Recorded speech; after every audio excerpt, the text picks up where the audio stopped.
Ouh, ça va être dur de se concentrer avec le son qui passe là. Good life. Fixou qui demande. Eh, Fixou il essaie de me faire drifter direct. Direct. Les openings c'est en mai. Ouh, Hype Train. Snoop qui vient de se sub pour le 37e mois. Mais. Parce que là, ça. Alors attends. On a. Salut Marty McFly. On a Tu voir mon geek qui s'est sub. On a Dalf113 qui s'est sub. Des gros bisous à vous. Attends. Je sais qu'il y a du monde là. Il y a Michael R qui s'est sub. Mais je vous fais des gros bisous. Des gros bisous. Vous acceptez les bisous sur la bouche ou pas? Marty McFly qui se sub. Magnifique. Vous êtes magnifique. Je vais approcher un peu le micro. Vous me dites hein, si on entend. Oh, puis il y a Fixou qui fait un mass gift là. Ok, alors Marty McFly d'un côté. Et Fixou qui file 5 tier 1. Mais les gars. Ah oui, il y a de l'écho. Je sais pourquoi. Hop, voilà. Ah la vache. Ouais, dites-moi hein, quand il y a de l'écho. Là, je viens de le virer. C'est parce que la semaine dernière, j'étais absolument, complètement fracasse. Mais complètement fracasse. Et du coup, j'ai été regarder le live de l'ami Adrien, Linuxtrix. Xalès qui se sub aussi. Mais il se passe quoi? Il se passe quoi, les gars? Très gros bisous. Bon, hey. En l'honneur de ces subs, bon, déjà, premièrement, à la vôtre. Tregui. Salut Tregui, salut Flash Bios. Eh bah putain. Ah bah ça fait plaisir. Salut Totoy. En l'honneur de ces multiples subs. Salut Carbex.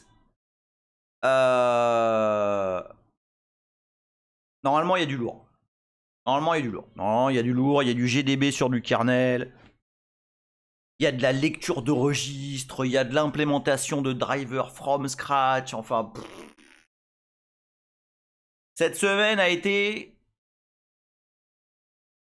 productive. Salut Dominix, productive. Je me suis énervé un paquet de fois. Évidemment, le code fait jamais ce que vous voulez du premier coup. Et il y a des zones dans lesquelles les LLM peuvent pas. Hein, et typiquement que je leur dis, bah dis donc, j'ai un problème avec mon driver là, boum, ça marche pas. L'allocation de la mémoire là au niveau du kernel, là, il dit, ah ouais, tu veux une photo de chat? Non, c'est pas vrai. Non, c'est pas vrai. Non, ça aide. Non. Il y a des. Alors, certaines IA, parce que du coup, alors c'est pas vrai, hein, j'ai posé des questions, mais en fait, j'ai posé des questions comme la façon dont moi j'utilise les différents LLM, c'est plutôt une forme de rapid man, tu vois. Plutôt que de me casser les couilles, aller chercher pendant 8 heures. Alors Google ça marche plus, ils mettent le Yeti attardé à chaque fois. Brave ça marche un peu. DuckDuckGo c'est de la. Enfin de toute façon c'est Bing, voilà. Enfin, bref, les moteurs de recherche c'est mort. Maintenant, je me sers. Ouais, c'est une forme de stagiaire, mes LLM là. Mon ranking à l'heure actuelle. Alors, je vais pas me faire des amis, je le sais. Je l'ai déjà dit sur Blue Sky. Maintenant, je vais pas mentir. D'accord? Je vais vous dire, je vais pas ne pas mentionner une techno parce que elle est politiquement incorrecte. Donc, dans la liste. Oui, dans Brave d'ailleurs, il y a des. Enfin, alors Brave fait un panaché et pas trop mauvais. Bah, le bail avec Google, c'est que Google, c'est devenu rien, quoi. Enfin, rien. Ils ne trouvent rien. Alors aujourd'hui, tu fais une recherche un peu tendax. Salut Eliphaz. Pour l'instant, t'as loupé rien du tout. Pour l'instant, on est vraiment dans l'intro. Et d'ailleurs, l'intro, je vais l'utiliser parce que j'ai des news à donner avant d'y aller dans le dur là. Donc, ouais, je disais que j'utilise plusieurs IA. Mon ranking personnel, là. Là, quand je dis là, c'est cette semaine, hein, parce que ça change. C'est vraiment très très mouvant. Hein, enfin, la compétence, on va dire, gros guillemets. Hein. Les compétences des divers LLM est variable en fonction des semaines. Cette semaine, pour moi, le ranking, c'est en numéro 1 Grok. Suivi, oui, bah oui, Grok sur Twitter. Je suis désolé de le dire, il est très bon. Michael R. dit là où Google est encore imbattable lorsque tu cherches rien, ça s'est trouvé. Ouais, ça ouais. Attends, c'est quoi Hype Chest. Ah, c'est nouveau ça. Ah, mais j'ai un panda. Vas-y, je vais chérir le panda. Voilà. Toutou. Moi, je l'ai trouvé. Enfin, non, pas nul, mais. ChatGPT, hein. O1, vraiment, enfin, il était à côté de la plaque. Ah, Gemini, j'ai même pas essayé. J'avais essayé il y a longtemps et j'avais trouvé tellement pourri que. Puis en plus, c'est Google que je suis énervé contre eux depuis qu'ils font n'importe quoi. Donc, bref, ranking pour moi, numéro 1 pour l'instant, Grok. Numéro 2 de très très près. Et pourtant, il était très mauvais au début. Pour mes recherches, pour mes besoins. Numéro 2, DeepSeek. Putain, il m'a fait des trucs. Ouais, c'est ça, Rogue One, Chang. Numéro 3, qui est très pertinent. Salut, système d'expert D. Numéro 3, assez pertinent, Claude AI. Vraiment, je trouve, sur des demandes de boilerplate, de petites, tiens, comment ça marche ça, etc. C'est vraiment très bien. Et numéro 4, GPT. GPT qui est. Alors, Qwen, je l'ai essayé en mode local avec Olama. Pour l'instant. Alors, Chavenet, je te garantis que, en tout cas, pour le type de code que moi je cherche, Grok est très loin devant Claude. Et pourtant, j'utilise Claude, c'est mon. Dans mon Open Web UI, donc j'ai un truc local là qui ressemble à l'interface de ChatGPT. Claude est c'est mon premier choix. Et c'est le LLM que j'utilise par défaut. J'ai même pris des crédits et tout chez eux.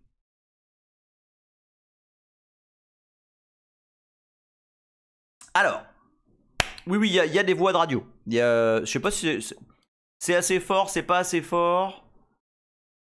C'est bien, c'est pas bien, ça fait. Attends, c'est quoi qui fait beaucoup trop de code pour rien? Claude. Ouais, alors je suis d'accord, Sofiane. Et c'est quand même un comble. Effectivement, Claude, quand tu mets du contexte, quand tu mets de la data, il diverge comme un connard et il raconte n'importe quoi. C'est assez.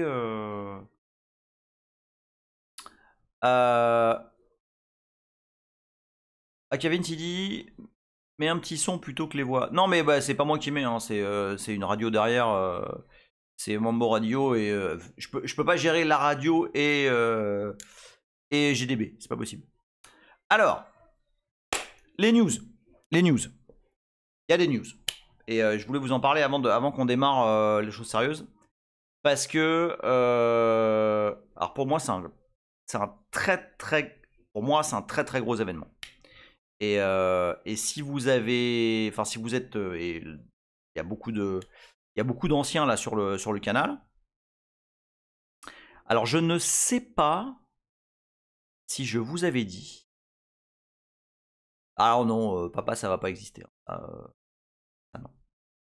Je ne sais pas si je vous l'avais dit. Si je vous l'avais dit. Que si. J'ai fait un pull-up request. Donc qu'est-ce que c'est un pull-up request? Ça, on en a parlé la dernière fois.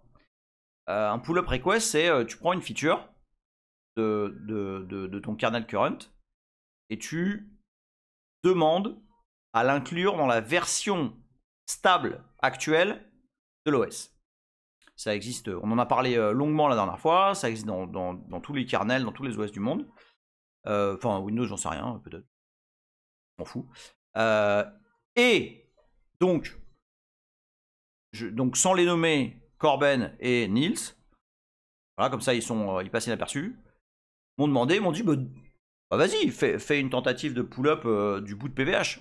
Alors, juste le boot PVH.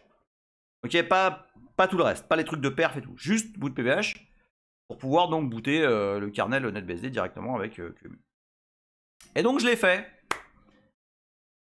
Petite interaction, là. Et Vlatipa.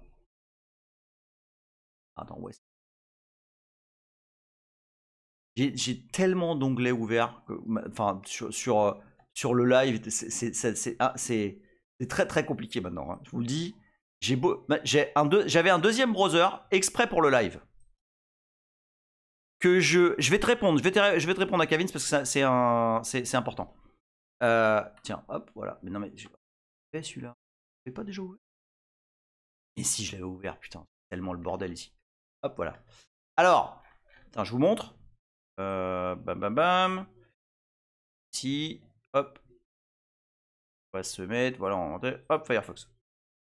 Voilà. Donc ça, c'était mon pull-up request.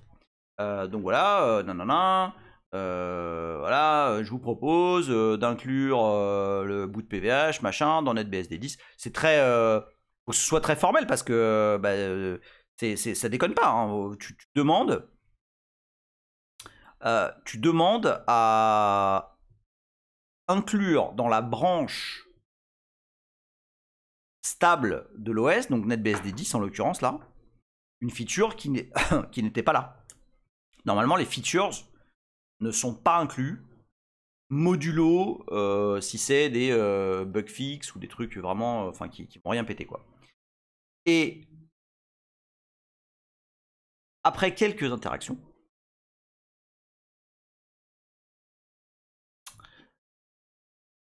on est d'accord. Et donc, le boot PVH a été inclus dans le source tree de NetBSD 10. C'est-à-dire que la prochaine version de NetBSD 10, de la branche 10, donc ce sera la 10.2, sera capable de booter directement avec QEMU. Ça a l'air de rien. Mais moi, je m'attendais à voir débarquer PVH et tout le reste des patchs que je fais en NetBSD 11, dont on ne sait pas vraiment quand est-ce qu'il va arriver. Ça arrivera quand ça arrivera. Mais là, en fait, sur la prochaine release stable, voilà, ce sera là. Donc, je suis extrêmement fier. Alors Greg est pas là, mais je lui dois. Enfin, si vous vous rappelez, hein, Greg avait participé à trouver le truc qui a débloqué la situation. Et voilà, je lui dédie ce commit parce que voilà, c'est chouette et ça a un lien direct avec la suite du live. Donc ouais, bah merci à vous tous. Hein, et donc ça veut dire quoi? Ça veut dire qu'en fait, la version, disons, 10 qui est en build permanent, c'est-à-dire que, alors on sait pas trop, hein, la 10.2, je sais pas, mais vous pouvez d'ores et déjà avoir et je l'ai essayé, vous pouvez d'ores et déjà avoir un kernel binaire avec le support PVH, parce que comme finalement tous les OS, tous les kernels, tous les trucs un peu costauds qui ont besoin de faire des tests de non-régression, etc. Alors il y a des RC, il y a même avant ça, il y a des builds réguliers qui ont lieu tous les jours, entre autres de kernel. Et par exemple, ça, on va l'agrandir un peu. Voilà. Où est-ce qu'on est? Là. Et voilà. Donc tous les jours, on a, je vais vous montrer le chemin complet. Donc sur cdn.netbsd.org, il y a un répertoire qui s'appelle NetBSD Daily.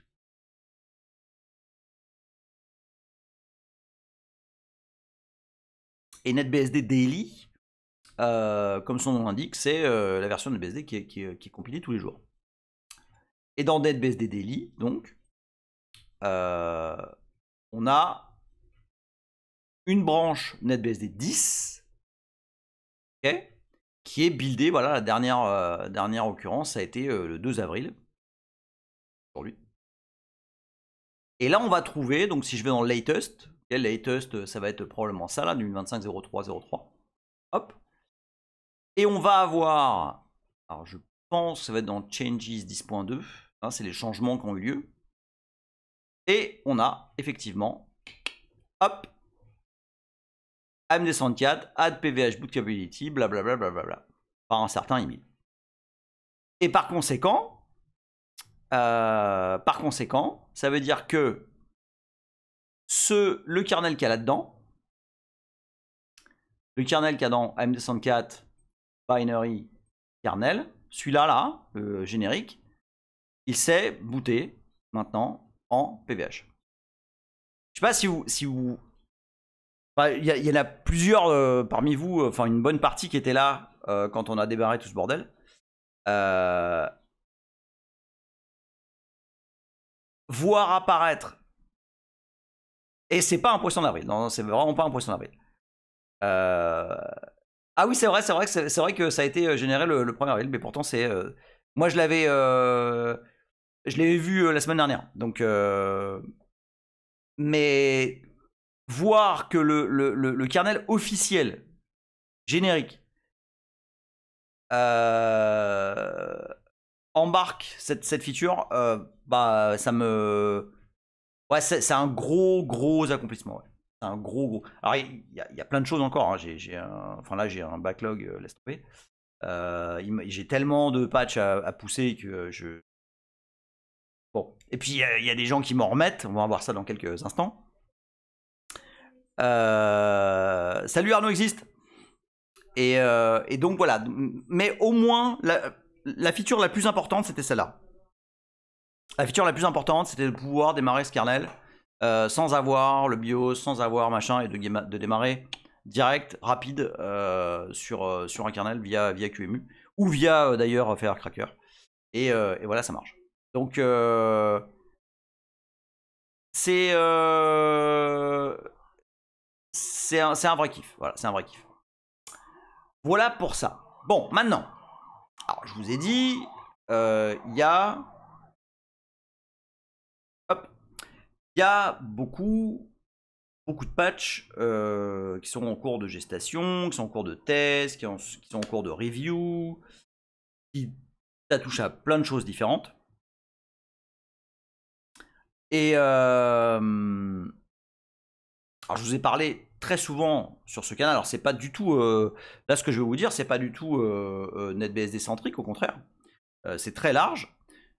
Je vous ai souvent parlé de QEMU et en particulier de son type de machine. Vous savez, QEMU a plusieurs types de machines. Il y en a une qui s'appelle la machine micro VM.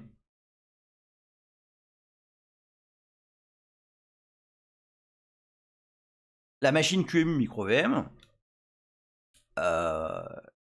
globalement, elle n'a pas grand chose comme support.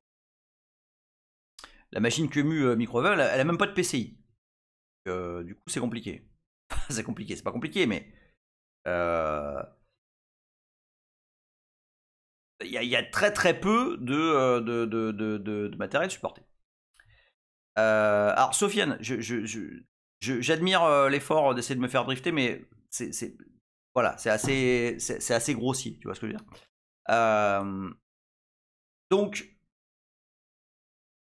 QEMU micro VM, c'est ce que j'utilise depuis maintenant un paquet d'années pour booter des machines avec très peu de très peu de ressources, très peu de matériel, enfin que ça boote vite quoi, hein, pour faire court. Salut Frénégondus, bisous à toi. Non mais ça va, je démarre à peine le thème de ce soir. Et donc par exemple, alors laissez-moi retrouver ça, voilà c'est ici. Un démarrage classique de machine micro VM, c'est ça. Et voilà, QEMU moi micro VM, on enable KVM, voilà, le kernel, le disque qui va être un block device, ça va être, c'est pas un disque PCI, ok, je vais revenir juste après. Et pareil, Virtual Unit Device, c'est pas une interface réseau PCI. Michael Hardy, je me suis toujours demandé c'est qui les gros utilisateurs de NetBSD en prod. Alors tu seras surpris, mais Apple utilise des gros bouts de NetBSD dans son OS. Il y a pas mal de gens qui font du réseau qui utilisent NetBSD. Il y a notamment des switches. Je crois que c'est des switches. Je crois que c'est Dell. Il me semble que c'était Dell. Je suis pas sûr, mais il me semble que c'est Dell. Sony, c'est possible. Nintendo, je savais pas, tiens. La libc de Android, donc un petit truc, hein, pas très utilisé. La libc d'Android s'appelle Bionic, est largement pompé de la libc de NetBSD. C'est public, hein, c'est un cum de la dev team Android qui est venu sur les mailing lists NetBSD pour demander votre libc. Donc voilà, c'est très utilisé de façon self-service, quoi. Tu vois, on en trouve des bouts un peu partout. Et donc,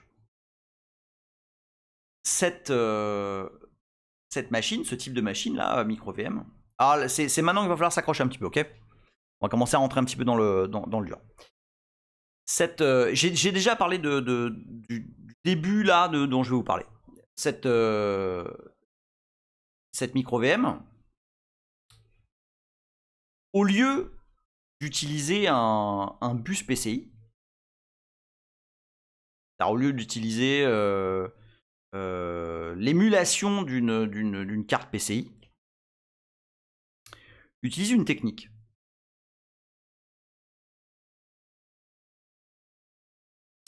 qui est beaucoup plus performante. Exactement, Xalès. Exactement.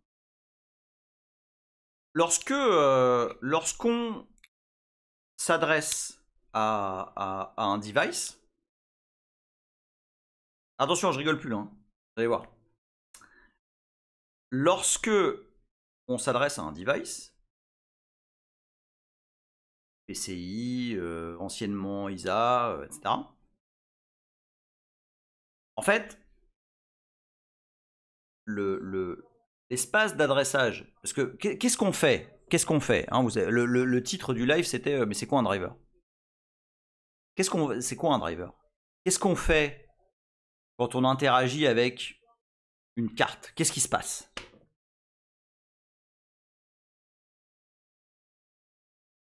Qu'est-ce qui se passe?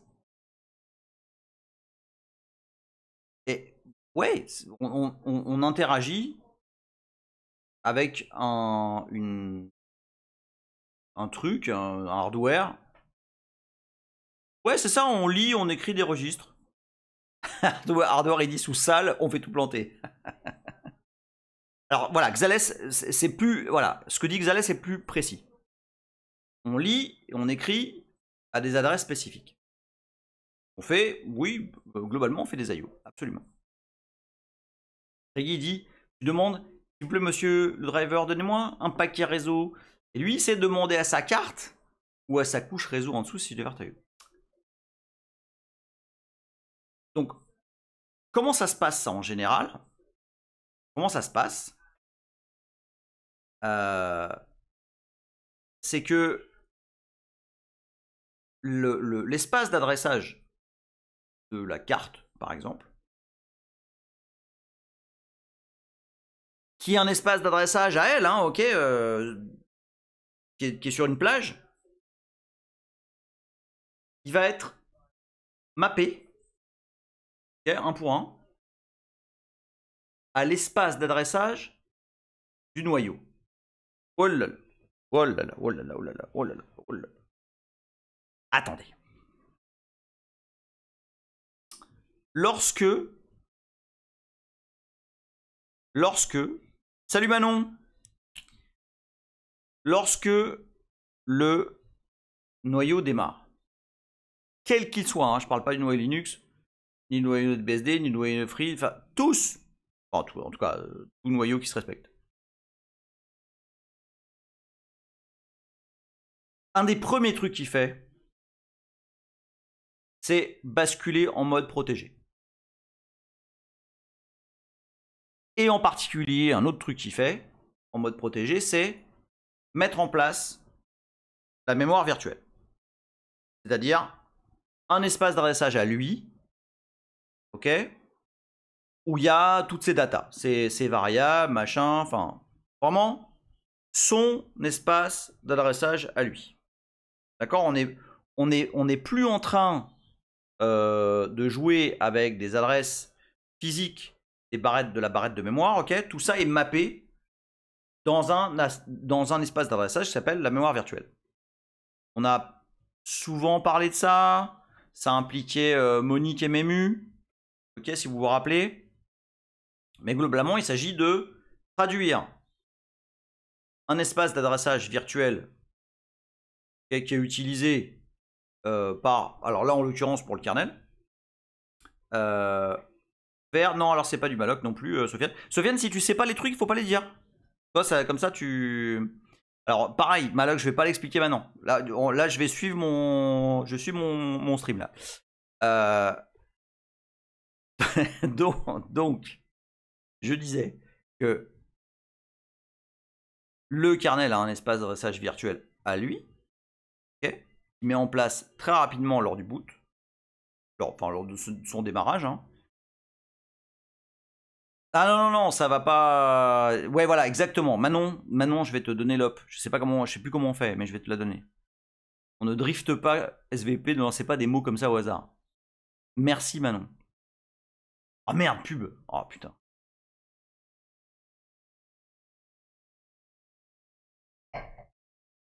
Triggy qui dit Franck, c'est juste une blague entre nous parce que Manon est modo sur presque tous les streams où je la croise. Bah attends.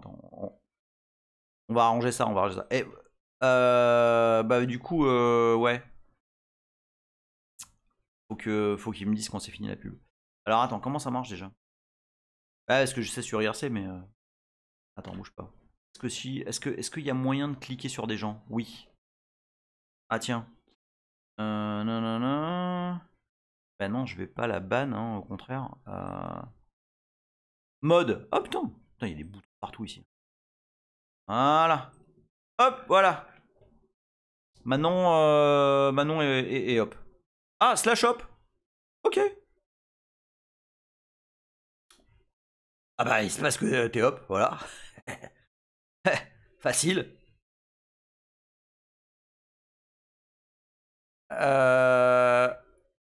Comment je sais quand la pub est finie là? Putain, c'est relou.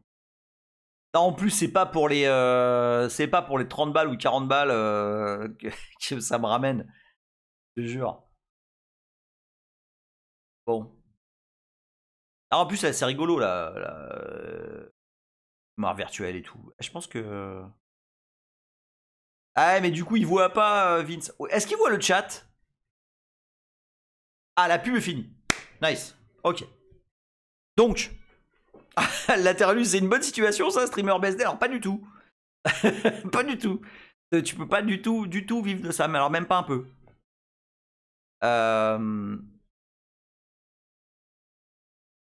Bah, Hazel, je sais pas. Apparemment, il y a moyen de le faire, mais j'ai jamais. Salut Ramka, mais j'ai jamais vraiment regardé. Donc, un noyau, quand il démarre, son premier job dans la vie, c'est de mettre en place un système de mémoire virtuelle au moins minimal, qui est d'avoir un espace sur n bits qui lui permettent d'avoir, d'avoir un système de mapping entre de la mémoire virtuelle et la mémoire physique pour plus tard avoir des processus qui eux-mêmes vont avoir de la mémoire virtuelle qui sera mappée sur de la mémoire physique. Ok? Ça va jusqu'à présent ou pas? Je vais pas rentrer maintenant dans le détail du détail de la VM, mais j'ai prévu un épisode spécial. Enfin, ça sera pas un. Ça ne peut pas être un, ça va être plusieurs.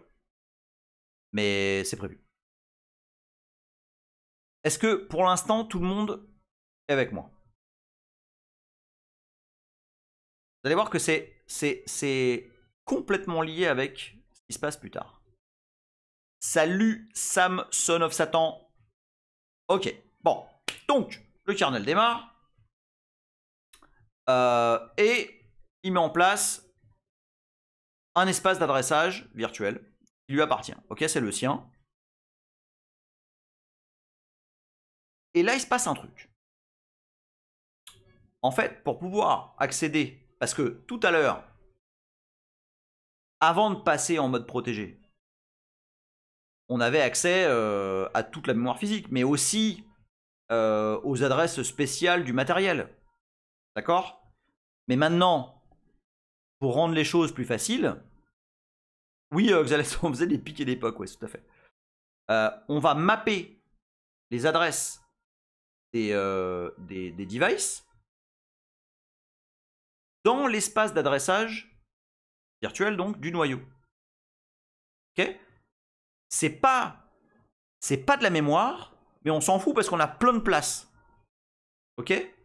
Donc on va prendre par exemple la carte réseau, dont les adresses physiques réelles, je vais dire une connerie, mais vont de, je sais pas moi, de 0x1000 à 0x10000. D'accord? Alors non, il n'y a pas besoin de faire d'IO pour ce mapping. Tu vas voir, tu vas voir. Il y a littéralement des mécanismes qui indiquent justement à Monique comment aller derrière taper le device en question. Où on dit, bon bah voilà, alors les gars, maintenant qu'on est en espace d'adressage virtuel, là, on déconne plus. La carte réseau là qui est là-bas, bon, en vrai, on sait tous qu'elle est entre 1000 et 10 000. Bon. Attends. On va y revenir, on va y venir, Xalès. J'y vais step by step pour brancher les bouts. Les gars, ah oui, joli Manon, entre 1000 et 1000, évidemment. C'était pas du tout prévu. Hein. Donc, la carte réseau là-bas, là, qui est entre 1000 et 10 000, enfin entre 0x1000 et 0x10 000. Non, mais non, au contraire, Xalès. Généralement, enfin, ce qui est bien, ce que j'aime bien dans tes interventions, c'est que tu phrases les trucs correctement. Et c'est rare. Donc c'est au contraire, c'est très efficace quand tu parles. Triggy dit ça y est, les modos, elle peut se lâcher sur les blagues. Donc, cette carte qui est entre l'adresse 1000 et l'adresse 10 000, bon bah ça c'est plus accessible. D'accord? Le kernel, il est l'espace d'adressage du kernel, il est plus haut que ça. Donc, on va établir un mapping. On va dire les adresses qui vont de 1000 à 10 000, on va les mapper de FFFF, je sais pas combien, 1000. C'est un exemple. Hein. On va voir après quelque chose de plus concret. À FFFF, 28, 42, je sais pas quoi, 10 000. Ok? Et à partir de là, comme désormais l'adresse de ces devices est dans l'espace d'adressage, on peut les accéder directement. Est-ce que vous savez comment ça s'appelle? Je suis sûr que vous avez vu ce mot des milliards de fois. Vous vous êtes dit, ok. Comment ça s'appelle?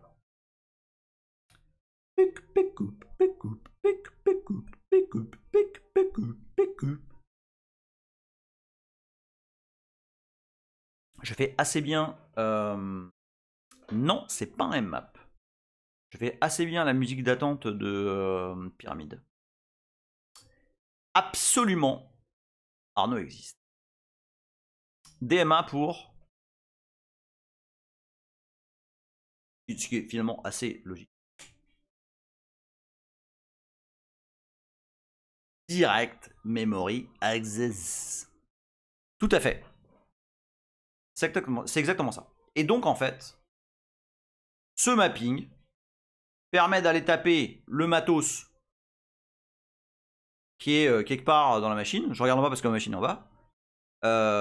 Comme si on allait accéder à des zones mémoire. D'accord?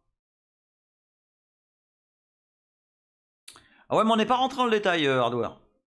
Donc vous comprenez là? En fait, il y a littéralement des fonctions, donc du kernel en l'occurrence, dont le job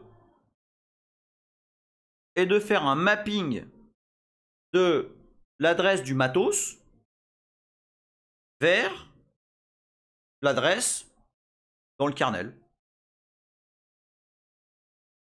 Carbex il dit, et le kiff c'est de faire du périph to périph en DMA sans passer par le CPU. Alors ouais, alors là c'est encore autre chose. Là c'est encore autre chose. Mais effectivement là on est ouais, dans un niveau de perf qui est un peu plus... Manon qui dit n'empêche, le prof qui nous a fait le cours sur Archie, le DMA, mémoire virtuelle, etc. C'est un mainteneur de paquet dans un BSD. Ah ouais? Tu saurais qui c'est? Hardware il dit non, je veux dire le DMA, on en causait déjà pendant mes études. Ah, pendant mes études, il y a des lunes. Ah, ok. Alors, justement, Rogue One, le DMA, on s'en fout complètement du bus. Puisque on est mappé sur la mémoire virtuelle du... Ah, comment ça, Manu... Non, attends. T'as Manuel Bouillet en cours? En prof? Alors celle-là, elle est excellente. Manon. Manuel, c'est le mec qui maintient Xen dans NetBSD. Et en l'occurrence, c'est lui qui a poussé mes premiers patchs PVH. Donc je connais bien Manuel. Ah, c'est incroyable ça. Oui, non, mais je vois absolument tout à fait qui c'est. Hein. Et d'ailleurs, Manuel a une signature de mail qui dit je crois que c'est NetBSD, 26 ans d'expérience, font toujours la différence. Le truc, c'est que sa signature, il a la même depuis 10 ans. Du coup. Donc oui, bah oui, je vois tout à fait. Et alors, il fait. Alors, dire qu'il maintient des packages, c'est un peu réducteur. C'est-à-dire que c'est lui. Peut-être pas seul, mais il maintient une grosse partie de la partie Xen de NetBSD. Oui, bah c'est ça. C'est le mainteneur Xen. C'est exactement ça. Donc oui, et c'est pour ça que j'ai dû interagir avec lui pour PVH, parce que bah, du coup j'ai été pété, enfin j'ai été modifier un code à lui qui empêchait de faire PVH sur sur autre chose que Xen. Voilà. Donc accepté. Non, j'ai pas pété. Non. En l'occurrence, je vous invite à voir les anciens épisodes sur PVH pour comprendre ce qui s'est passé. Mais il y avait une hypothèse, c'est ça. Il y avait l'hypothèse qui était utilisée dans le noyau n'était pas la bonne. Voilà. Ou en tout cas était trop générique. Voilà. Salut Bengali LOL. Ok, donc vous voyez l'idée, on a du matos, on a de la mémoire virtuelle, on map des zones de mémoire virtuelle sur le matos. Ok. Imaginez, bah, comme j'ai dit, hein, le matos est sur la carte mère, il est accessible sur telle adresse. Mais en fait, en mémoire virtuelle, il va être accessible sur une adresse qui fait partie de la mémoire virtuelle. Ok? Dit le mec il implémente Xen et regarde même pas ce qui se passe quand il n'y a pas de timer sur la carte. Non, alors c'est pas ça, c'est pas ça. Non, c'est pas ça. Le problème c'est qu'il a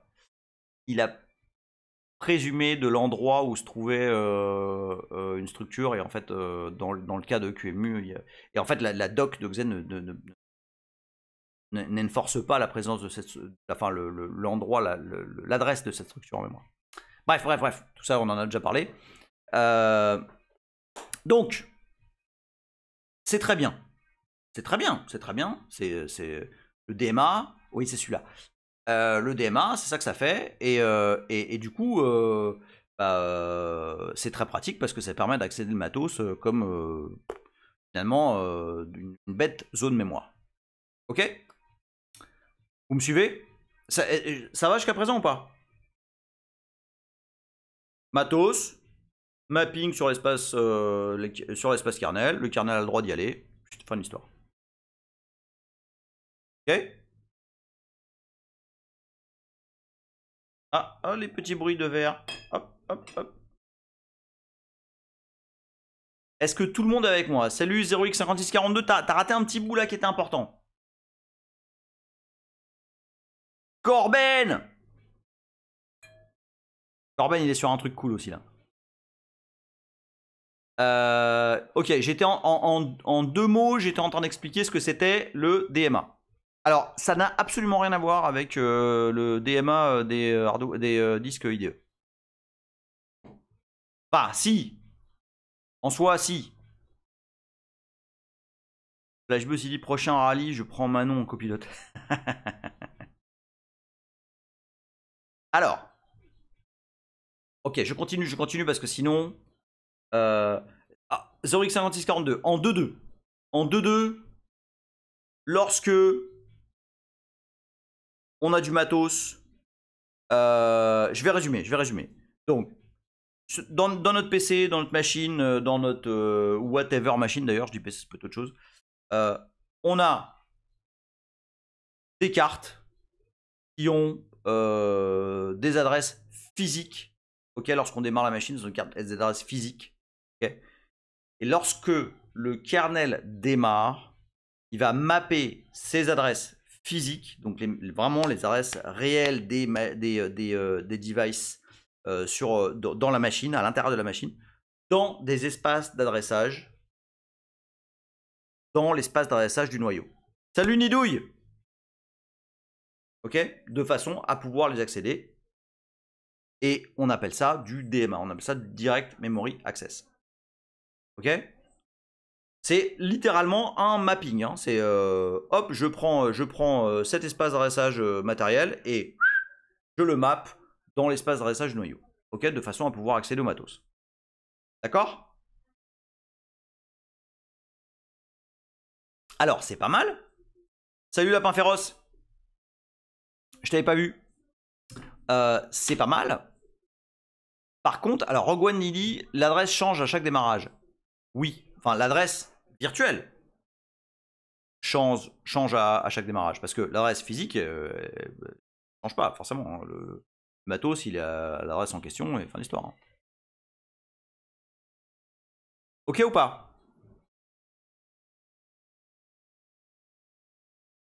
Alors, ça c'est pour le matériel. Mais fatalement, qu'on fasse du DMA ou qu'on fasse pas de DMA, lorsque on va s'adresser à du matériel, on va déclencher de façon obligatoire des entrées et sorties vers le matériel en question. Est-ce que vous comprenez ce que je viens de dire? J'ai beau avoir mappé les adresses de ma carte réseau ou PCI ou whatever sur un espace d'adressage virtuel. Alors, pourquoi ne pas utiliser l'adresse physique? Parce que tu n'y as plus accès. PLMat, c'est une bonne question. Tu n'y as plus accès parce que ton carnet il a démarré et tu es maintenant en mode d'adressage virtuel. Tu as basculé par exemple en long mode, okay, donc en 64 bits.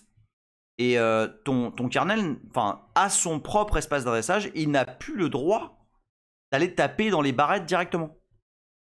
Tu as le droit d'aller taper dans les barrettes directement avant ça, quand tu es en mode réel. Et encore. Ok? Quand ton kernel a démarré, tu n'as plus le droit d'aller accéder à des adresses n'importe où comme ça dans la RAM. D'accord? Il faut que tu mappes ces adresses.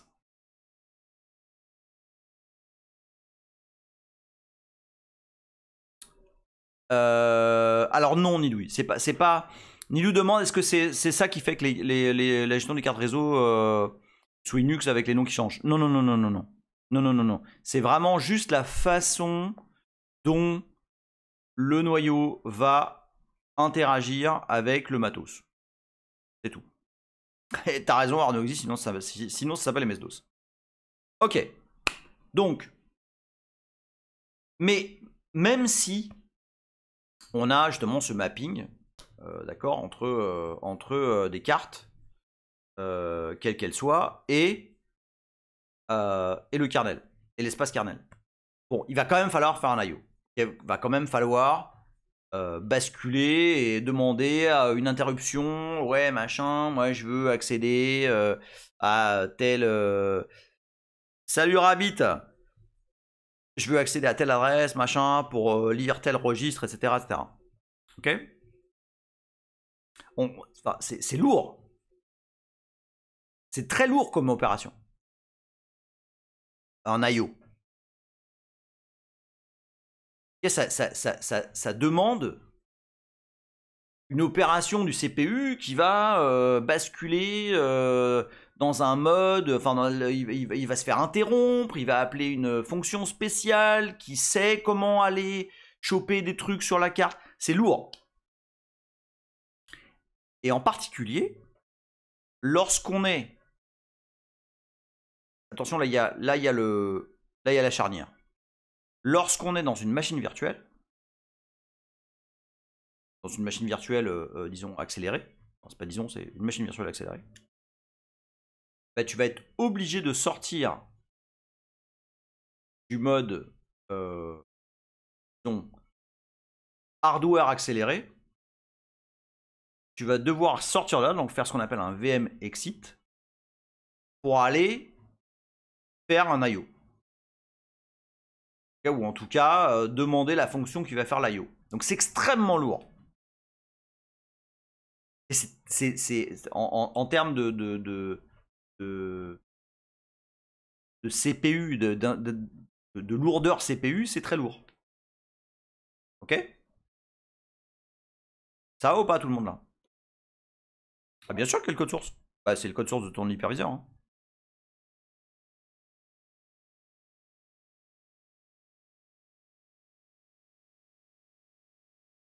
Allez, s'il y en a qui sont... Ouais, c'est bon pour le moment? Ok. Donc. Alors, bon, bah, si c'est lourd, qu'est-ce qu'on fait? Manon dit c'est une redite du cours d'octobre. Ah bah écoute, ça me fait plaisir. Si j'arrive à le faire correctement, c'est bien. Rabbit dit du temps où les devs connaissaient le temps d'accès d'un disque et celui de la RAM. Ouais. Oh non, mais arrête. Donc, alors c'est bien gentil, mais comment on fait pour réduire ces temps d'accès? Comment on fait pour réduire ces temps d'accès? Là, je parle vraiment de machines virtuelles. D'accord? Je mets de côté les machines physiques. Je mets de côté tout aspect hardware. Très easy, facile, on fait pas.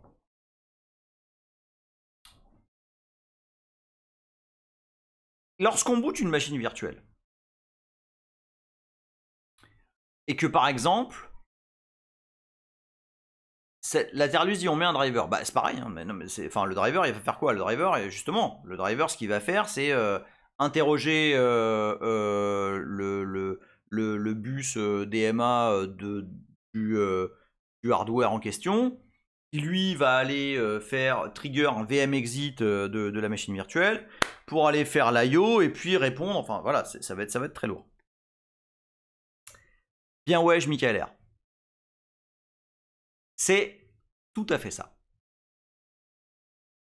Au lieu, parce que finalement, regardez bien, parce que c'est toute la magie, toute la beauté, elle est là. Regardez bien. Finalement, entre le host et le guest, donc entre la machine physique et la machine virtuelle, pourquoi on aurait besoin de faire des IO, en fait, d'émuler des bus, en vrai? Reggie, le driver, au lieu de discuter avec l'adresse physique remappée, il demande à l'OS host. C'est exactement ça, ouais. Mais tu vois, c'est extrêmement sexy. C'est extrêmement sexy. C'est exactement ça, Dalf. C'est tout à fait ça et c'est là où on va. Est-ce que c'est une sorte de passe-trou? Ben, d'une certaine façon, ouais. C'est pas con de le voir comme ça. C'est pas con de le voir comme ça. En fait, QEMU en mode micro VM, je sais pas si le mode normal le fait. Je pense pas. Je ne sais pas. Ce qui fait, c'est que finalement, au lieu de mapper sur un bus PCI, sur un bus ISA, sur un bus whatever, et d'émuler finalement le fonctionnement du bus. Oh, il s'énerve là le son. Hein.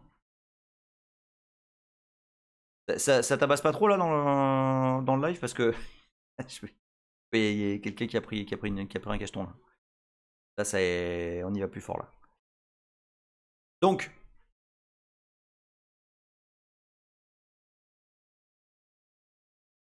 au lieu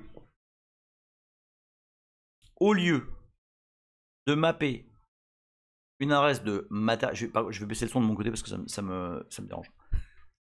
Un peu... J'aime, hein, mais c'est parce que j'ai besoin de concentration. Hein. Au lieu de mapper et d'émuler un bus, écoute, plus de trompettiste, mais alors attends. Là ce soir, je sais pas, il est calme là, donc je vais pas le summon, il est 9h, ça devrait aller. Il s'est acheté une guitare, ce fils de pute. Pardon. Avant-hier, il a joué de la putain de guitare. Et, spoiler alerte, il est aussi mauvais en guitare qu'en trompette. Bref. Non mais je vous jure. Donc, alors il y a Michael R qui a déjà donné des éléments de réponse. En fait, pourquoi on ferait pas simplement mapper, ou en tout cas présenter aux guests une zone mémoire qui serait une zone d'échange entre le guest et le host. Ok, une zone que tu présentes au guest, pardon. Ok. Et quand lui il écrit dedans, bah le host le voit, hein, c'est une adresse à lui, donc il n'y a pas de problème. Et ils échangent là-dessus, pas besoin de bus, pas besoin d'IO. En tout cas, Pas qui vont provoquer des VM exit parce que finalement tu vas pas interroger du matériel.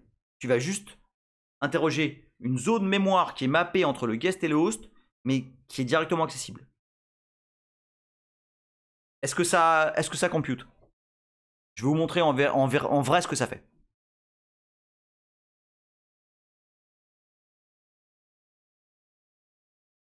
Et bien cette méthode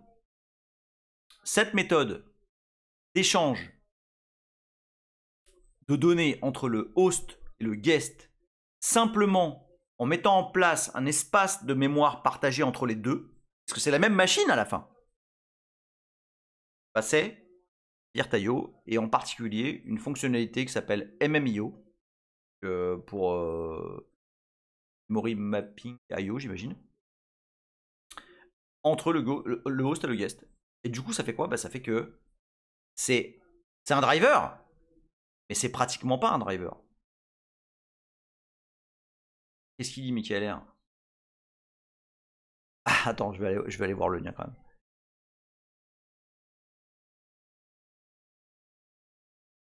Michael R qui dit qui est mon voisin. Ah oui, mais c'est exactement ça. Quand je vais le share. C'est exactement ça, c'est mon voisin. C'est lui. C'est lui. Alors j'ai de la chance. Il marche pas fort le soir, donc ça va. Mais ouais, c'est lui. Alors tu pourrais... Est-ce que tu pourrais faire guest to guest? Pas simplement. Parce que... Oublie pas un truc, lorsqu'un guest démarre, QEMU le fait démarrer dans son propre adresse, dans son propre espace d'adressage. QEMU démarre dans son propre espace d'adressage. QEMU est un processus. Ok? Lorsque QEMU démarre, il a son espace virtuel à lui. Si tu veux qu'un autre processus interagisse avec ce guest-là, va falloir mettre en place d'autres trucs. Alors, est-ce que, c'est une bonne question là, Pain Féroce, est-ce que ça casse l'isolation entre le host et le guest? In fine, tu ne partages qu'un bout de mémoire, et pas très grand de surcroît. Donc, Michael Hardy, ou alors il faudrait effectivement qu'un processus QEMU puisse lancer 2 VM, et ça paraît... En fait, il faudrait 2 VM dans le même espace d'adressage virtuel, ça devient un peu compliqué. C'est intéressant. Je dis pas que c'est impossible. Compliqué.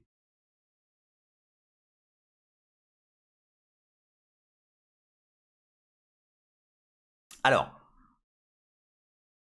il se trouve que lorsque... Alors là, en l'occurrence, c'est plus... Est-ce que c'est Monique? Non, il y a d'autres problèmes. Non, c'est pas simple. C'est pas simple. C'est pas simple. Pas simple du tout. Alors, qu'est-ce qui se passe? Qu'est-ce que fait QEMU en fait? C'est QEMU qui fait ça. Hein. Et donc, je précise que QEMU. Donc, j'ai vu Nidouille ton post sur LinkedIn. Je voudrais préciser un truc. Je suis pas pointilleux. C'est comme ça que ça marche. C'est-à-dire que un VMM, QEMU, il se trouve que QEMU shuffle un peu les cartes parce que QEMU c'est aussi faire hyperviseur. Mais de base, et comme 99% de la population l'utilise aujourd'hui, QEMU est un VMM. C'est un Virtual Machine Manager. Qu'est-ce que ça fait? QEMU, il prépare la mémoire. Ok, il spawn un process, il prépare la mémoire qui va servir comme mémoire physique pour la machine virtuelle qui va démarrer. Mais le vrai, entre guillemets, taf, il va être effectué par l'hyperviseur. Ou en tout cas, l'hyperviseur va déléguer le taf qui est faisable par le CPU au CPU et intercepter les trucs demandent du VM exit et qui doivent être exécutés avec des handlers particuliers.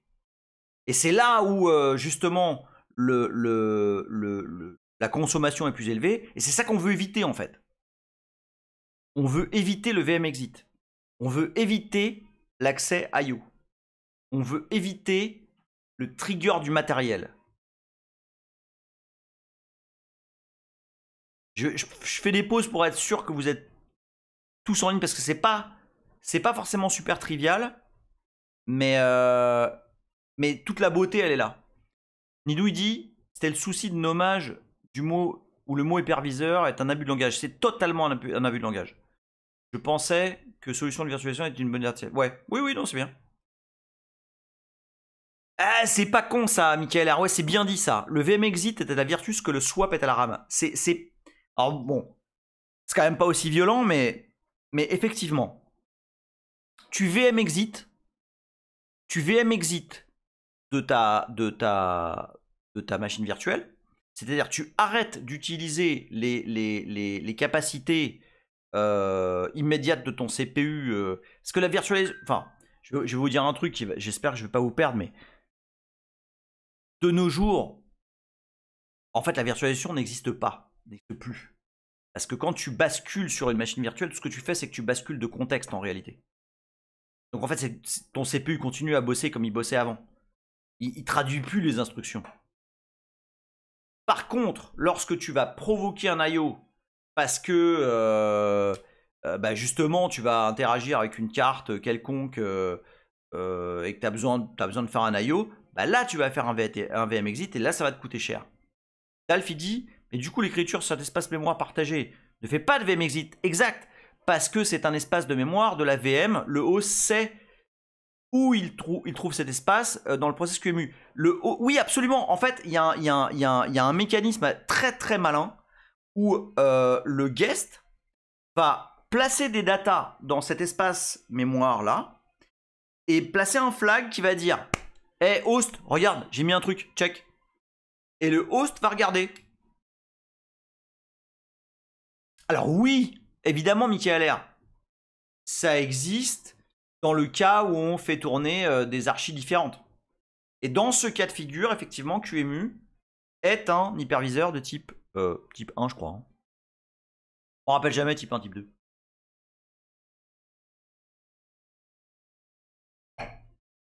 Maintenant. Alors, l'IOMMU, c'est encore autre chose. Nilou dit QEMU sera de type 2. C'est possible. Je vais pas... On fera un truc sur l'IOMMU, parce que c'est encore différent. C'est proche. Alors oui, oui. Mais c'est encore un autre concept. Mais on le fera. On le fera. Et je vois qu'il me reste 25 minutes, donc je veux... Parce que il y a vraiment un truc que je veux vous montrer. Donc, la scène étant en place, oui, ça a mis un peu de temps, hein. Je vais vous montrer ce message.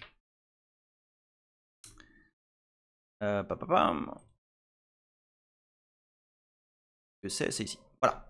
Alors, donc, comme je vous le disais au tout début du live, j'ai dit, donc il n'y a pas longtemps, ouais, bah voilà, j'ai fait un patch pour faire fonctionner le PVH sur NetBSD 10.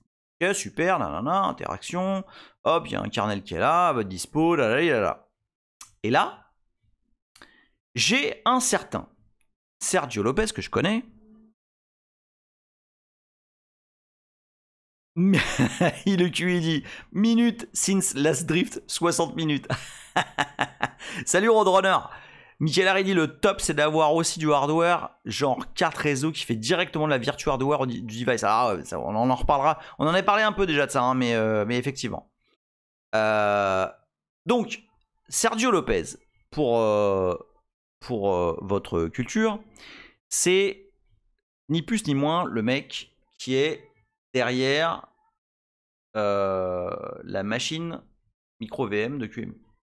C'est juste lui qui l'a fait. Donc, typiquement, quand ce mec-là, il me ping, bah, ça fait, ça me trigger. Okay, et donc, il me dit justement, un développeur de la communauté libcaron, alors ça, je vais vous en parler un petit peu juste après. Alors, c'est dommage, le Finnois, il n'est pas là. A démarré du boulot sur le support PVH. Et ils font démarrer NetBSD, le mien. Donc le fast. Mais on a noté, là vous savez dans, comment il s'appelle le film là qui dit, c'est Interstellar, ce petit détour va nous coûter 51 ans. C'est ça là, c'est ce message. C'est exactement ce message. Donc, ouais, c'est super, on fait booter NetBSD tout, machin. Bon, déjà, gros kiff, parce que ils sont en train de tester mon kernel opti sur leur truc. Sauf que, on a remarqué que tu as pas la Virtual Console. Et le truc, c'est que les consoles Legacy, donc Legacy comme les consoles, enfin le port série quoi, hein. Michael R. il dit, oui mais là tu veux tout couvrir, Vertaio, même l'URT. Mais bah, attends. Ouais non mais je sais, je vais, on va le faire de toute façon. Et en fait, lorsque tu fais lorsque tu utilises le port série classique, eh ben un caractère. Regardez ce que je vous racontais. Un caractère égale un VMExit. Et ça, c'est terrible. C'est-à-dire qu'à chaque caractère écrit, tu as un VMExit. Et c'est normal. Non, sur l'UART. Sur l'UART. Justement, Virtuio n'est pas implémenté là. Enfin, justement, il n'y a pas de Virtuio console dans NetBSD. Enfin, il n'y avait pas. Là, je viens de spoil un peu là. Et sauf que voilà, ils implémentent même pas l'UART, donc le port série de base dans libcaron. Donc, est-ce qu'il y a any plan to support Virtual Console as kernel console?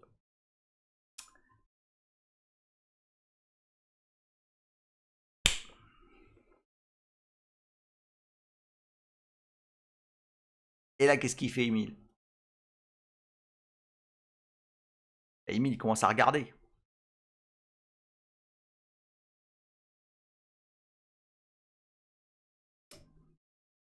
Non, oui, alors oui, non. J'ai un POC. Oui, alors. J'ai un POC qui est très très gruic, qui fonctionne, il manque des trucs, mais ça marche. Par contre, je pense que cet épisode ne pourra pas finir en une fois, ok? Mais parce qu'il y a, comme je sais plus qui a dit, je pense que c'est Michael R, que je tape plein de choses à la fois. Et oui, effectivement, on ratisse, on ratisse un peu large. Maintenant,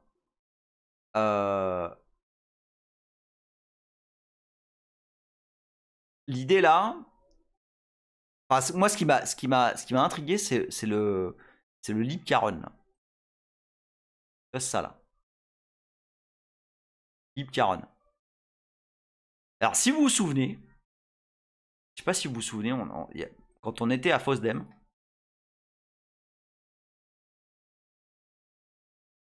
il y a le Finnois qui a balancé une idée que genre chaque commande, puisque oui, c'est exactement ça, Trick.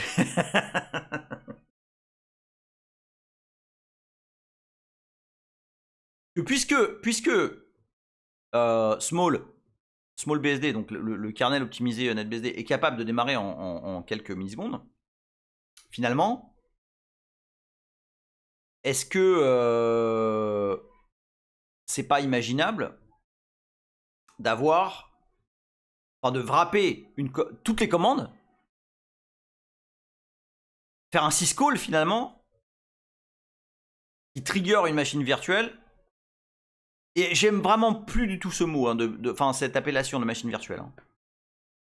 Mais qui trigger une bascule sur un kernel et qui exécute ta commande. On parle, là maintenant je suis descendu, sur ma box je suis descendu à 13 millisecondes. Avec les dernières évolutions. Donc tu le vois pas en fait. Même ton LS tu vas pas le voir en fait. Et en fait c'est exactement ce que fait ce projet là. Ah, attends, bouge pas, je l'ai gardé là. C'est tellement le bordel mon browser là. C'est inhumain. C'est pas possible. Et attends, bouge pas, je dois l'avoir ici. Et ici. Putain, je l'ai pas sauvegardé, fuck. Voilà, c'est là. Hop. Hop. Donc, libcaron. Libcaron is a dynamic library that allows program. Écoutez bien, écoutez bien. Écoutez bien si ça tabasse de ouf. libcaron is a dynamic library that allows program to easily acquire the ability to run processes in a partially isolated environment using KVM virtualization on Linux. En l'occurrence, ce sera le host. Or, HVF, ça marche aussi. Donc ça veut dire quoi? Ça veut dire que c'est une lib qui permet de démarrer des programmes, mais non pas dans un lousy container de mes deux, mais dans une fucking VM. Et en fait, le truc, là où ça devient gueudin, les Lutinos, là où ça devient gueudin, écoutez-moi bien, pourquoi Sergio, il est en train de causer avec moi? C'est parce que, globalement, on nique tout le monde. Et qu'il n'y a pas, à ce moment-là, tout de suite, là, un kernel qui boot plus vite que le nôtre pour démarrer des trucs.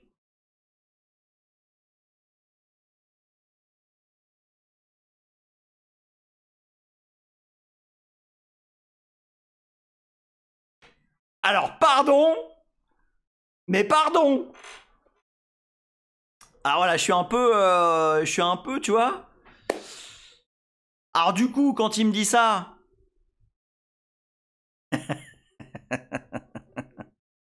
du coup, quand il me dit, ouais, tout ça, alors, y a pas de support de Virtualicon et tout dans voir le bureau se soulève. Ah, alors ouais, franchement, je t'avoue, je suis. En fait, de voir, parce que il y a des implications derrière. Il y a des implications. Ah, attends, hein, VLMAT 13 millions, c'est sur ma machine, qui est pas non plus le truc le plus rapide qui existe. Hein. Avant les dernières optimes, il y avait des gens sur le kernel quand on a fait des tests qui ont démarré en 9 ms. C'était sur un Intel, je sais pas quoi, là, i9 pouet.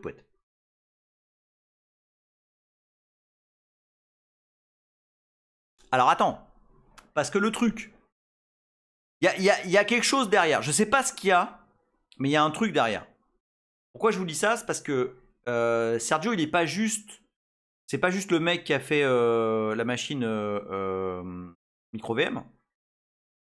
C'est aussi un employé de Red Hat. Red Hat, dont je sais, de source sûre, parce que c'est ce que j'utilise au taf, qui travaille d'arrache-pied sur OpenShift, donc qui est un truc, leur version de Kubernetes en gros. Et ils sont en très très gros R&D et kiff sur KubeVirt. KubeVirt, qui est donc une manière de démarrer des conteneurs, mais dans un conteneur en fait. Le truc qu'on a déjà fait, enfin voilà, il n'y a rien de terrible, mais voilà, faut juste ça marche. Donc je sais pas exactement. Si, bah si, parce que moi je suis très bien là où je suis, hein. Je touche à plein de trucs, j'ai des beaux jouets, enfin voilà. Et surtout, j'ai déjà fait code pour manger et j'aime pas. Le code pour moi c'est de la détente. Non, alors ça a pas d'intérêt, Xales. Système sous NetBSD, ce serait déjà premièrement non. Et deuxièmement, c'est pas très intéressant. Par contre, j'ai porté il y a pas très longtemps. Enfin, porté. J'ai fait les modifs qu'il fallait dans. Comment il s'appelle? Dinit. Fonctionne très bien. Ok, il faut que je vous montre un truc avant qu'on finisse. Parce que vous allez voir pour de vrai ce dont on parle. Alors, on va virer le Firefox. Voilà, boum. On va se mettre ici. Et ouais. Alors, laissez-moi retrouver mes petits parce que je suis tout excité là. Là, je vous avoue là. Je vous avais prévenu, hein. Il y a... Et là, j'ai été très vite, hein. Michael Hardy, je pense que possiblement ton truc, ça pourrait les intéresser pour leur plateforme KubeVirt utilisée pour les contextes 5G, pour lancer rapidement des apps, etc. Écoute, je sais pas. Je sais pas. Je trouve surprenant l'intérêt de Sergio pour Small. Oui, bah, pour lancer des micro VM, oui. Ça c'est sûr. Après, oui, enfin, je suis sûr que les gens du marketing. Flashbio, c'est l'heure du Cliff Driguez. non, je vais vous montrer un truc avant. Alors, regardez bien. Regardez bien parce que c'est extrêmement beau. Alors, c'est pas une playlist ce qu'il a dit, c'est Mambo Radio. Qui est la radio de Café Mambo Ibiza. Merci Roadrunner qui se sub pour le 6e mois. Gros bisous, gros bisous. Ok, alors, ce qu'on va faire. Tac, où est-ce que je suis? Je suis là. Ok, donc on va démarrer. Je vais juste vérifier que c'est le bon kernel. Ouais. On va démarrer QEMU en mode debug. Ok? Moins grand S, moins petit S, ça lance un serveur GDB et ça se met en mode step, c'est-à-dire que ça va attendre la première instruction du kernel donc. Mais je vous rappelle que le kernel n'est qu'un programme, donc il peut se débugger de la même façon. D'accord? Donc on y va. Boum. Donc là, il se passe rien, c'est normal. Maintenant, sur un système NetBSD, hop, ici, je vais me connecter. Donc on va faire GDB tmp.gdb. C'est le même kernel que je viens de lancer de l'autre côté. Hop. Et je vais faire... Bon, je vais cut paste parce que je suis une grosse feignasse. Hop, voilà. Target, remote, 1, 2, 3, 4. Voilà. Donc là, je suis connecté sur ce noyau. Et si vous vous souvenez d'il y a quelques épisodes, on est de façon extrêmement normale à l'adresse FFF0, qui est l'adresse du BIOS. Ok? Donc c'est tout à fait naturel qu'on soit ici. Je veux avancer jusqu'à... salut poète! Je veux avancer jusqu'à l'adresse de start PVH, qui est notre entry point, qui est l'entry point du kernel qui démarre en PVH. Ok, je regarde quelle est l'adresse de start PVH. Donc start PVH, dans le kernel, dans son espace d'adressage virtuel, c'est ça. Sauf qu'on n'est pas encore en 64 bits. Okay, là, on est dans le BIOS, là. Okay, on est encore... Là, on est même encore en 16 bits. Donc là, bon, en vrai, on est en 32 bits, mais... Je vais juste me breaker ici. Je vais me mettre au tout début. Vous allez... Attention, hein. Je vais me mettre au tout début du boot du kernel. Hop. On fait comme ça. Faut mettre une étoile quand on veut un breakpoint. Donc B, c'est pour breakpoint. Quand on veut se mettre sur quand on veut mettre un breakpoint sur une adresse, il faut mettre une étoile. Hop. Voilà. C, c'est pour continue. Donc ça veut dire que je veux continuer l'exécution du GDB de l'autre côté, depuis le BIOS jusqu'à start PVH. Alors la musique, elle est en train de totalement me déconcentrer, hein, je vous le dis. Hop, voilà. Donc là, je suis... Ouais, c'est pour ça que je me dépêche. Là, je suis au début du boot du kernel. Ok. Je sais, parce que c'est un truc qui est hard-codé dans QEMU. En fait, si on regarde les sources du QEMU, vous allez voir que donc X, je rappelle, c'est pour montrer le contenu qui a une certaine adresse. Si je print les 20 fois 32 bits qu'il y a à l'adresse que je vais noter maintenant, je vais afficher leur contenu. Et dans les sources de QEMU, je vois que l'adresse, donc vous vous rappelez toute l'histoire de map, etc. MMIO, son adresse de base, l'adresse où ça map la plage d'adresse pour échanger des infos entre le guest et le host, c'est 0x FEB 00 000. Je crois que c'est ça. FEB, attends, fais voir. FEB 00 000. Ouais, c'est ça. Là, je suis au début d'une adresse mappée par QEMU. Et vous savez comment je le sais? Je le sais parce que cette adresse-là, 74, 72, 69, 76, en fait, si vous le décodez, ça fait virt.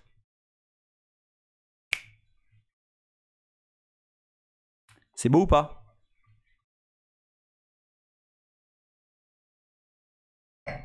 C'est-à-dire que QEMU à cette adresse map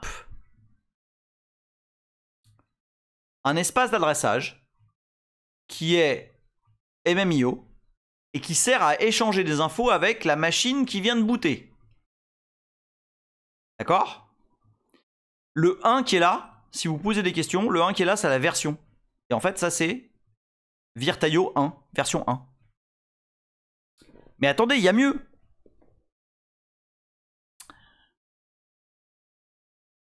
Je sais par exemple que à l'adresse FEB 00C00, il y a un autre device. Et il y a un autre device qui a pour device ID 3. Parce que dans la spec de Virtio, ça dit que le troisième registre, ça c'est des registres, hein, les amis. C'est comme si on interrogeait une carte. Sauf qu'on interroge de la RAM. Enfin, des espaces mémoire. Et là, en fait, 3, vous savez ce que c'est? Bah, c'est le device ID de la console. Et par exemple, FEB00E00,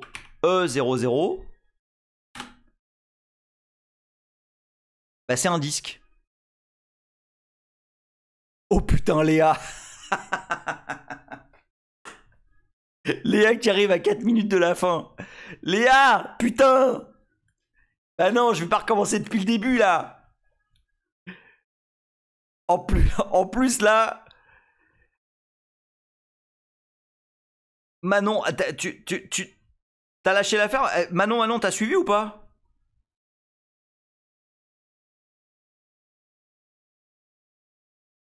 Mais oui, il y a du GDB, bien sûr. Et puis du beau, hein. Mais alors, la question, c'est ces adresses-là. Je vous rappelle, l'adresse de base du kernel, elle est là. Ouais, c'est 0f, FFFF, 8, puis c'est 0000 derrière. Son espace d'adressage virtuel. Mais là, on est où? On n'est pas du tout dans cet espace d'adressage. On ne va pas du tout pouvoir interroger ça.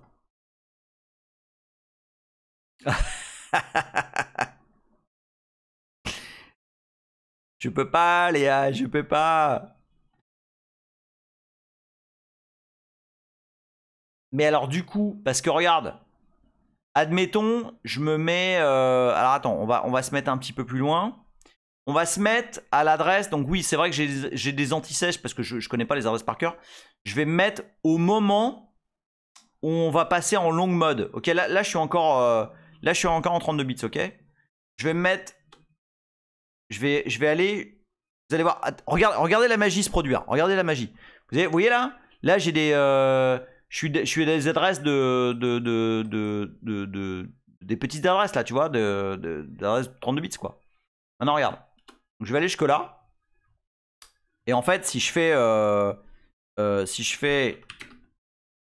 si j'affiche les adresses à partir d'ici là, les instructions pardon, vous allez voir que je vais jump à une certaine adresse.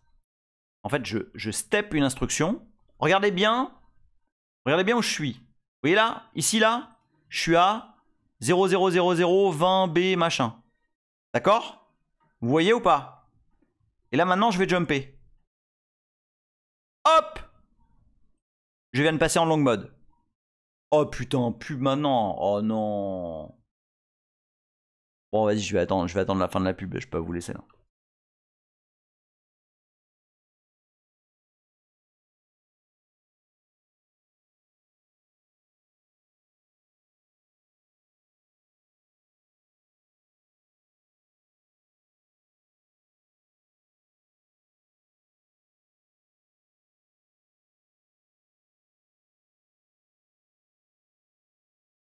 C'est fini, c'est bon? Tout le monde est sorti de la pub là? Ok. Donc, là, on vient de passer en long mode. Ok, là, on est en 64 bits. Ok. Et on a un bout de mémoire virtuelle en place. Ok. Comment ça, stream has been closed? Ah, vous êtes toujours là ou pas? Il y a Frank Underwood, il dit... Ah, ok. Non, GDB est sur un host NetBSD. Le GDB, il est distant. Alors, attends. Ici, dans le host Linux, KVM, j'ai lancé QEMU en mode GDB serveur. Et là, sur un NetBSD, je suis en GDB client TCP. D'accord? Donc là, je viens de passer en long mode. Mais maintenant, est-ce que j'ai accès à cette adresse-là, à votre avis? Qu'est-ce qui se passe si je fais ça là?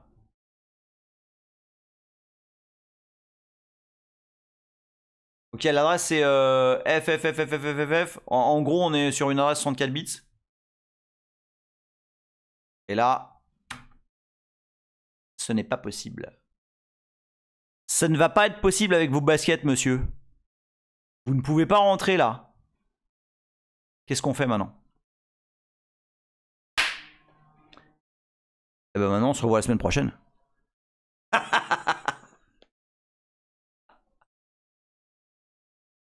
Ah ouais, les gars. Ah bah non. Bah non. Eh oui, non, voilà. Là, c'est rigolo. Là, c'est vraiment chouette. Là, c'est vraiment chouette. Et vous allez voir que ce qu'on doit faire pour avoir...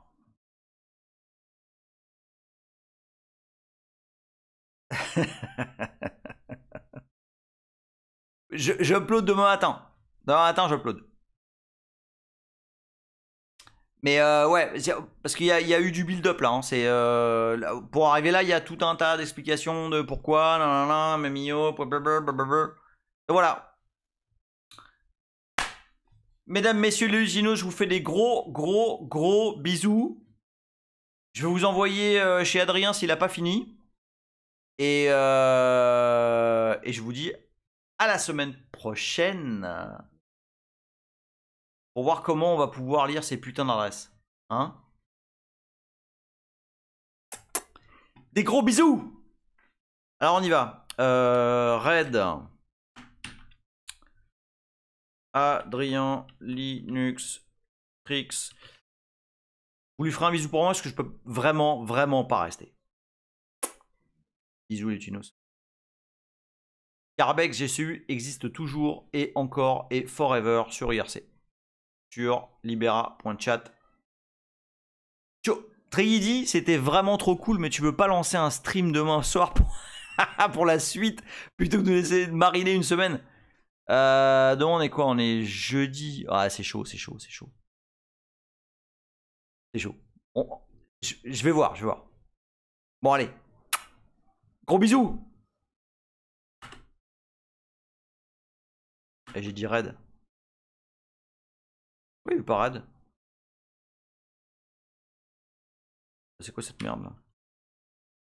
Raid. 1. X. Ah voilà. Bon. Faites un bisou Adrien.